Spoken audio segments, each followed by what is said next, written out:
ఓం శ్రీ గురుభ్యో నమః. హరి ఓం. జగతం పితరం వందే పార్వతీ పరమేశ్వరం. వక్రతుండ మహాకాయ కోటి సూర్యసమప్రభా నిర్విఘ్నం కురు మే దేవ సర్వకార్యేషు సర్వదా. పార్వతీ పరమేశ్వర గడాక్షవలసిత్యర్థం. అందరికీ కూడా నమస్కారం. నూతన సంవత్సరమనే కాదు, ప్రతి సంవత్సరంలో కూడా గోచారరీత్యా కానీ వ్యక్తికరమైనటువంటి జాతకంలో కానీ ఏ గ్రహాలు ఉన్నతమైన స్థాయిలో ఉన్నా, ఏ స్థితిగతులు మనకు మారుతున్నా చాలామంది అనేక మంది జ్యోతిష్యులకు చూపించి తమ జాతకంలో దోషాలను పరిష్కారాలు ఆలోచిస్తున్నా సరే ఎవ్వరికీ అంతుపట్టకుండా తన ఆర్థిక స్థితి దిగజారుతూ ఉన్నతమైన స్థితిగతులన్నీ కూడా తారుమారవుతూ బళ్ళు వాడలు బళ్ళుగా మారుతూ, అరే ఒకప్పుడు నేను రాజులా బతికేవాడిని, నా దగ్గర 10 మంది తినేవారు, అందరూ నన్ను మోసం చేస్తున్నారే, నేను 10 మందికి పెట్టే చెయ్యే తప్ప ఎక్కడా కూడా ఎవ్వరికి నేను అన్యాయం చేయలేదు, అటువంటి నాకే నా జాతకంలోనే ఎందుకు ఇన్ని విపత్తులు జరుగుతున్నాయి, ఈ రోజున ఆర్థిక పరిస్థితి ఇది ఇంత దిగజారడానికి కారణం ఏమిటి అని అనేక మంది జ్యోతిష్యుల్ని మీరు సంప్రదించిన, ఎన్ని యజ్ఞ యాగాది దేవాలయ క్షేత్రాలు దర్శనం చేసినా మీ స్థితిగతులు మారకపోవడానికి ప్రధాన కారణం అనేటువంటిది ఒకటి ఉంటుంది. ఆ ప్రధాన కారణమే నరఘోష. ఈ నరఘోష అనేటువంటిది ఏమిటి? జాతకం ఎంత అభివృద్ధిలో ఉన్నా సరే మన స్థితిలో ఎందుకు తప్పుడడుగులు వేస్తున్నాము అనేది ప్రధాన కారణం ఏమిటంటే ఈ ఘోషా పరిమాణమే. మన శాస్త్రాల్లో కూడా నరఘోషకి నాపరాలున్నా సరే బద్దలైపోతాయి అనేటువంటి సామెత ఉంటుంది. అసలు ఈ నరఘోష అంటే ఏమిటి? ఈ నరఘోష నుంచి మనం ఏ విధంగా తప్పించుకోవాలి? నరఘోష పోవడానికి చాలామంది గుమ్మడికాయ కడుతుంటారు, నిమ్మకాయలు కడుతుంటారు, అదేవిధంగా పచ్చిమిరపకాయ నిమ్మకాయ ధారంగా చేసి కడుతుంటారు. అసలు ఏమి కడితే నరఘోష పోతుంది గురువుగారు? వాటి గురించి మనం పరిశీలన చేద్దాం. నేను చెప్తున్నది ఖచ్చితంగా చెప్తున్నాను, 100% ఏ ఇంట అయితే నరఘోష ఉంది అని మీరు బాధపడుతున్నారో, ఎవరైతే స్థితిగతులు మారడం లేదు అని బాధపడుతున్నారో, అయ్యా మేము ఆర్థికంగా దిగజారిపోతున్నాము, మాకు సరైన మార్గం కనిపించే విధంగా చూడండి గురువుగారని ఎవరైతే అనుకుంటున్నారో వారికి నేను చెప్పే రెమెడీస్ ఖచ్చితంగా పనిచేస్తాయి. అద్భుతమైన ఫలితాలు మీకు ఇవ్వడం జరుగుతుంది.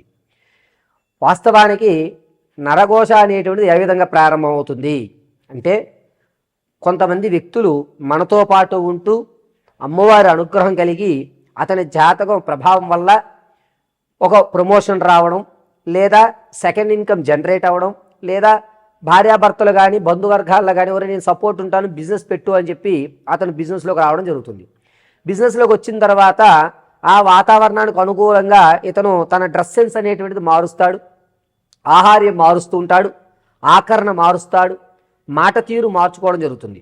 దీంతో మనతో పాటు తిరిగినవాడు నిన్నటి వరకు మనలా ఉండి ఇప్పుడు అతను ఉన్నతంగా మారిపోతున్నాడే అని ఈర్ష అనేటువంటిది ముందు ప్రబలుతుంది. ఎందుకంటే మనం ఒక బిజినెస్ కానీ ఒక వ్యాపారం కానీ లేదంటే కనుక ఒక ఉద్యోగం కానీ ఏర్పడిన తర్వాత కొంత టైం ఆ పీరియడ్కి ఇవ్వాల్సి వస్తుంది. అంతేగాని ఇంతకుముందు తిరిగినటువంటి స్నేహితులతో తిరగడానికి ఉండదు. వీడు మనల్ని పట్టించుకోవడం మానేశాడు అని ఆ వాడి మీద వీడు గొప్పడైపోతాడు అనుకుంటున్నారా, వీడు నాకన్నా గొప్పడైపోదాం అనుకుంటున్నాడా అనేటువంటి ఈర్ష ప్రారంభమయ్యి పదే ఆడు బాగోకూడదు, ఆడు కూడా మనతోటే తిరగాలి, ఆడు ఎప్పుడు మనతోటే ఉండాలి, ఏంటాడు ఈరోజు బిజినెస్ పెడితే కుమ్ములు వచ్చేసాయా అనేటువంటి దాంతో ప్రారంభమైనదే నరఘోష. ఒక వ్యక్తిని నాశనాన్ని 10-15 సార్లు రోజుకి తలుచుకుంటూ ఉండడం వల్ల జరిగేటువంటి ప్రకరణ ఇది నరఘోషకి బీజం. సరే గురుగారు, మరి అలా అనుకుంటే మనం కూడా ఎదగాలి కదా, ఆ ఘోష నుంచి ఏ విధంగా తప్పించుకోవాలి అని అంటే, మొట్టమొదటగా మనం అభివృద్ధి చెందాలి అనుకుంటున్నప్పుడు దైవానుగ్రహానికి సంబంధించినటువంటి మంత్ర జపాన్ని కానీ, లేదా మీరు స్థితి మార్చుకోవాలనుకున్నప్పుడు ఇంట్లో ఆవు పిడకతో దాసిన చెక్క ఇలాచి, మిరియాలు బాగా దంచి, పచ్చకర్పూరము, తులసి పువ్వు వీటితో పొగ వేయాలి. ఈ పొగ వేయడం వల్ల మీ మీద ఈర్ష అనేటువంటిది ఎదుటి వ్యక్తికి రాదు. మీతో పోలే బాగుపడదా అనుకుంటున్నాడు, వాడు బాగుపడ్డాడు అనుకో, నన్ను కూడా పార్ట్నర్ చేసుకుంటాడు, నాకు ఒక అవకాశం కల్పిస్తాడు, ఈ విధంగా మారే అవకాశం మన ఇంటి వాతావరణం మనకి కలగజేస్తుంది. ఇది మొట్టమొదటిగా జరిగేది. 2, ఎప్పుడైతే ఈర్ష అనేటువంటిది లేదో అప్పుడు మన గురించి మిగిలిన వాళ్ళందరూ కూడా పాజిటివ్గా ఆలోచించడం మొదలు పెడతారు. ఇక ఘోష వచ్చింది, గురుగారు మేము ఇంతకుముందు బాగా సంపాదించామండి, ఈ మధ్య వాళ్ళు వీళ్ళు అబ్బో మీ ఇల్లేంటి మీదేంటి ఇలా జరుగుతోంది అని చెప్పి ఏడుపు ఎక్కువైపోయిందండి అంటారు. అప్పుడు ఏం చేయాలి అంటే గుమ్మడికాయ కట్టకూడదు. గుమ్మడికాయ కట్టిన తర్వాత 6 నెలల్లోనూ 3 నెలల్లోనూ కులిపోతూ ఉంటాయి. అప్పుడు ఘోష మనకి నరఘోష ఎక్కువైంది అనేది మనం ఐడెంటిఫై చేయాలి. అదొక చిన్న సాంకేతం. మన ఇంట్లో నెగిటివ్ ఎనర్జీ ప్రారంభమైంది అనేది ఎలా తెలుసుకుంటాం? గుమ్మడికాయ అనేటువంటిది కుళ్ళిపోయినా, వాటర్ కిందకు జారిపోయినా దానితో ఇది ఇంట్లో ఏదో జరుగుతోంది అని శ్రీకారం. దానికి రెమెడీ ఏమిటి అంటే పట్టిక తెచ్చుకోండి. మీకు దగ్గరలో ఉన్నటువంటి ఏదన్నా అమ్మవారి దేవాలయంలో రేపు అమావాస్య అనగా ఈరోజు గుళ్ళో ఇచ్చేయండి. అంటే చతుర్దశి తిథి నాడు మీరు దేవాలయంలో ఇవ్వాలి. ఎప్పుడు సాయంత్రం 4:30 తర్వాత దేవాలయంలో గుమ్మడికాయ ఇచ్చేసి దాన్ని నీట్గా పసుపు రాసి బొట్టు పెట్టి పట్టిక గుమ్మడికాయ 2 కూడా అమ్మవారి సన్నిధిలోకి పంపించేయాలి. రాత్రి చతుర్దశి తిథినంతా కూడా ఉంటుంది.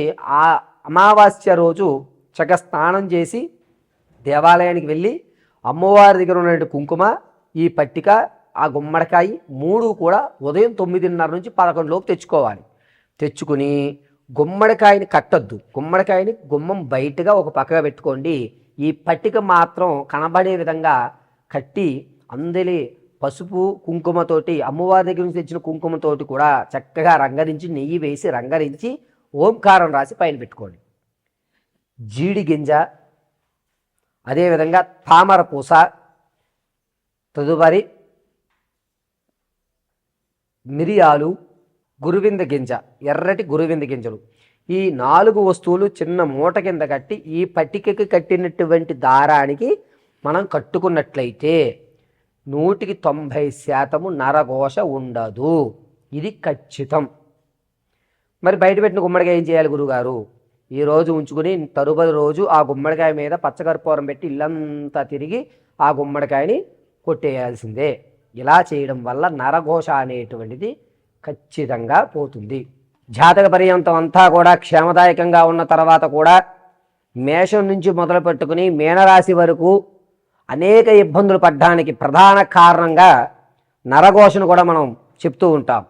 అయితే ఏ రాశి వారు నరఘోష ప్రభావం నాకు ఉంది అని భావిస్తున్నారో ఆ రాశి వారు ఏ దేవాలయాన్ని దర్శనం చేసుకోవాలి, ఏ మంత్రాన్ని మనం పట్టించుకుంటే ఈ నరఘోష నుంచి బయటపడతాము అనే విషయం మనం పరిశీలన చేసుకుందాం. మేషరాశి వారికి నరఘోష నుంచి తప్పించుకొని ఉన్నతమైన స్థితిగతులు పొందాలి అనుకుంటే కనుక ఖచ్చితంగా ఈ మకర సంక్రమణ తరువాత నుంచి కూడా మేషరాశి వారు ప్రతిరోజు ఏదన్నా శివాలయంలో 7:40 టైం గుర్తుపెట్టుకోండి. 7:45 దాటకూడదు. 7:45 21 బిల్వపత్రులు చేతిలో పట్టుకుని శివాలయంలో చండీ ప్రదక్షిణ 21 చేస్తూ, చండీ ప్రదక్షిణ చేస్తున్న సందర్భంలో నమో త్రయంబకేశ్వరాయ నమః, నమో త్రయంబకేశ్వరాయ నమః, నమో త్రయంబకేశ్వరాయ నమః అని ధ్యానం చేస్తూ ఈ బిల్వపత్రిని స్వామివారి దగ్గర సమర్పించి, స్వామివారి దగ్గర ఉన్నటువంటి అభిషేకం చేసిన తర్వాత ఉన్నటువంటి భస్మాన్ని నుదుట ధరించినట్లయితే మేషరాశి వారికి అద్భుతంగా నరఘోష నుంచి బయటపడేటువంటి అవకాశం లభిస్తుంది. అయితే ఈ మేషరాశి వారు నరఘోష నుంచి కానీ ప్రమాదాల నుంచి కానీ బయటపడడానికి ఈ 2026లో శ్రీశైలం దర్శనం చేసుకోవడం అత్యంత ఉన్నతమైన స్థితి. ఎప్పుడూ కూడా ఈ మేషరాశి వారు 2026 జనవరి 20వ తారీఖు నుంచి ప్రారంభం చేసుకుని డిసెంబర్ 10వ తారీఖు వరకు కూడా మెల్లో స్ఫటిక మాలని ధరించినట్లయితే వారి యొక్క మనోవాంఛలు తీరుతాయి. మీరు ఇంతకుముందు ప్రారంభం చేసి ఆటంకాల వల్ల ఆగిపోయిన పనులు ఏవైతే ఉన్నాయో అవి పునర్జీవం చేసుకుని పని పూర్తయ్యేటువంటి అవకాశం పరమశివుడు కలగజేస్తాడు. కాబట్టి ఈ 20వ తారీఖు తర్వాత మీరు స్ఫటికమాలని ధరించండి. త్రయంబకేశ్వరాయ నమః అనేటువంటి మహామంత్రాన్ని పఠించండి. చక్కగా మీరు అనుకున్నటువంటి విధంగా మీ యొక్క స్థితిగతులు మారేటువంటి అవకాశం లభిస్తూ ఉంటుంది.